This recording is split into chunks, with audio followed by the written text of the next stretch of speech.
Ito ang ating mabilis na sulyap sa desisyon ng Korte Suprema tungkol sa mga impeachment complaint laban kay Vice President Sara Duterte. Okay, so lumabas yung desisyon ng Supreme Court noong July 25, 2025, 'di ba? At nilinaw nila yung mga patakaran sa impeachment lalo na yung isang mahalagang doktrina, ang one-year bar rule sa ating konstitusyon.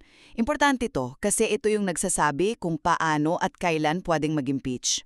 Tatlong importanteng punto mula sa desisyon, lahat umiikot dun sa one-year bar rule. Ano nga ba tang one-year bar rule? Well, sabi sa Article 11, Section 3.5 ng Constitution, isang bases lang sa loob ng isang taon pwedeng simulan ang impeachment proceedings laban sa isang opisyal para to maiwasan, alam mo na, yung panggigipit at para makapagtrabaho ng maayos yung opisyal. Kailan ba talaga nagsisimula yung proseso para masabing umandar na yung one-year bar? Ito yung nilinaw ng korte. Hindi porket nag-file ng reklamo, nagsimula na agad. Ang totoong pagsisimula o initiation, pag yung reklamo na i-refer na sa tamang komite sa House of Representatives.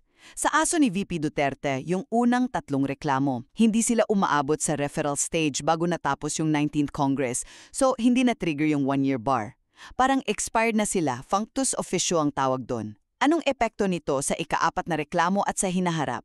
Dahil hindi nga na-trigger yung bar, yung ikaapat na reklamo, technically hindi saklaw ng one-year bar. Pero, kahit ganun, pinawalang bisa pa rin ng korte yung Articles of Impeachment galing dito. Bakit? Kasi may violation daw sa due process. Tapos, sinabi rin ng korte na walang bagong impeachment complaint na pwedeng isampa laban kay VP Duterte bago mag-February 6, 2026. Kaya sa madaling salita, pinagtibay lang ng Korte Suprema ang mga proseso sa Constitution para sa one-year bar at due process.